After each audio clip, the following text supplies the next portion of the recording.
যে বা যারা যা কিছু বিপন্ন তাদের নিয়ে কাজ করবেন আগামী দিনে তৈরি, অর্থাৎ সরস্বতী ভান্ডার ও উজ্জ্বল যৌথ সংস্থা।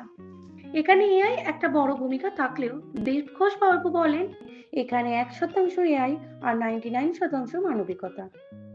সরস্বতী ভান্ডারের কর্ণধার ঝর্ণা ভট্টাচার্য বলেন, সরস্বতী ভান্ডার ভাষা সন্ত্রাসের বিরুদ্ধে সরব হয়েছে।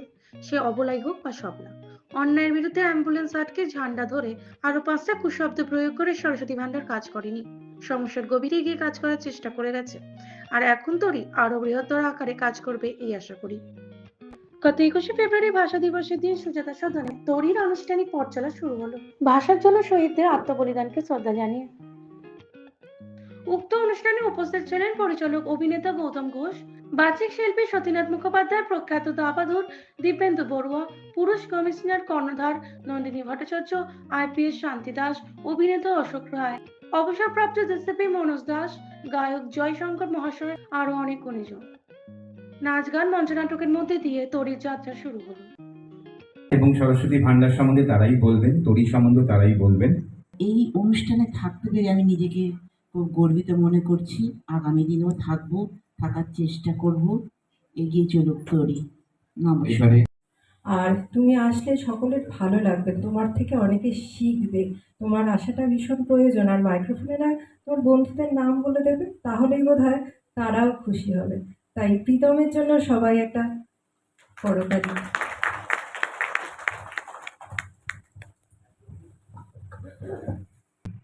ম্যাডামের সঙ্গে আমি প্রায় 6 বছর কাজ করছি। Deepest respect for whom she is, and from Urja স্টোরির যে একটা পার্ট হতে পেরেছে তার জন্যে ওনাকেও সবাইকে অনেক ধন্যবাদ। দিবস ছাড়া আর কবে হতে পারে, যার কাজই ভাষা সন্ত্রাস নিয়ে, তাই না?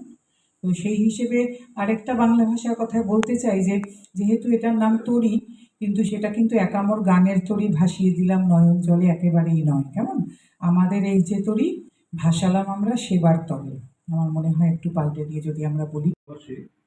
আমরা যেখানে মিলিত হয়েছি সেই জায়গায় তরি নামটা ভীষণভাবে আমাদের নাড়া দিচ্ছে।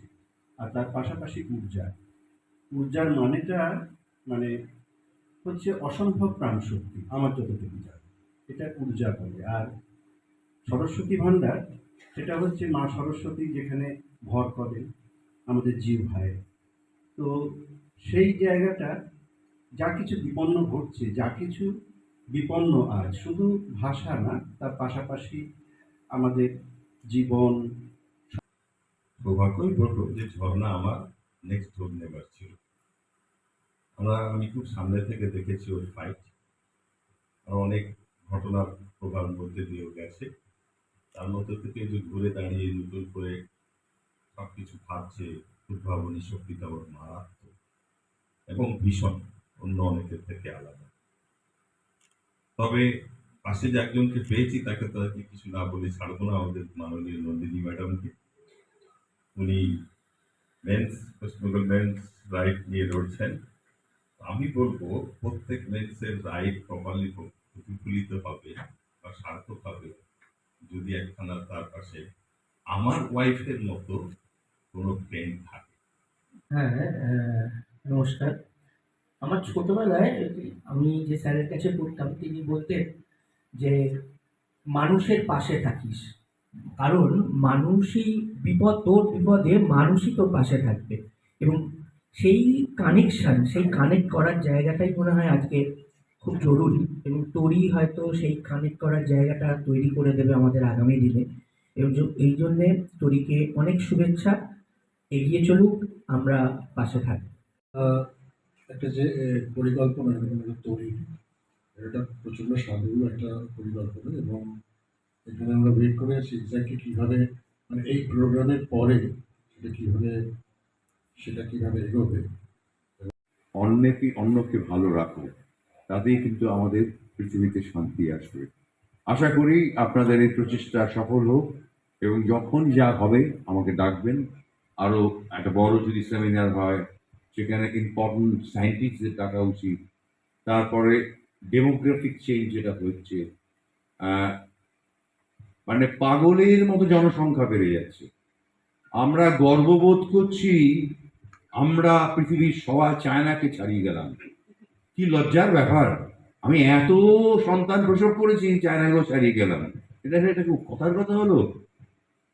জনসংখ্যার ডিপার্টমেন্টগুলোর মধ্যে উঠে গেছে।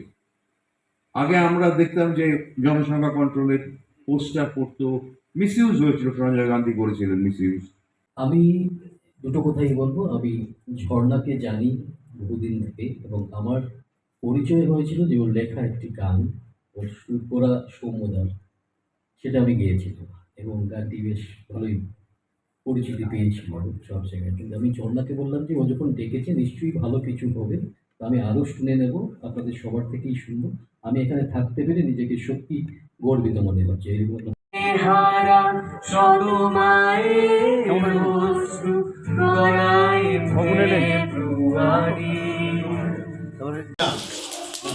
নামগুলো ভুলে গেলাম।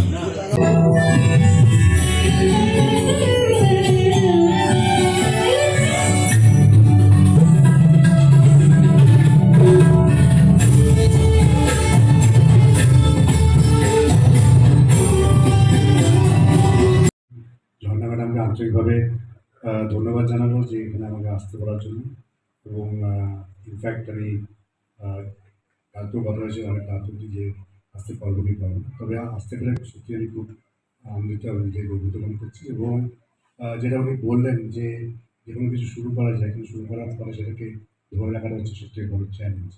এবং আমি এখানে সবাই আছে, এবং বড় বড় কথা না বলে আমরা সবাই শুরু করে দিই এবং সবাই একসঙ্গে থাকবো এই অঙ্গীকার নিয়ে।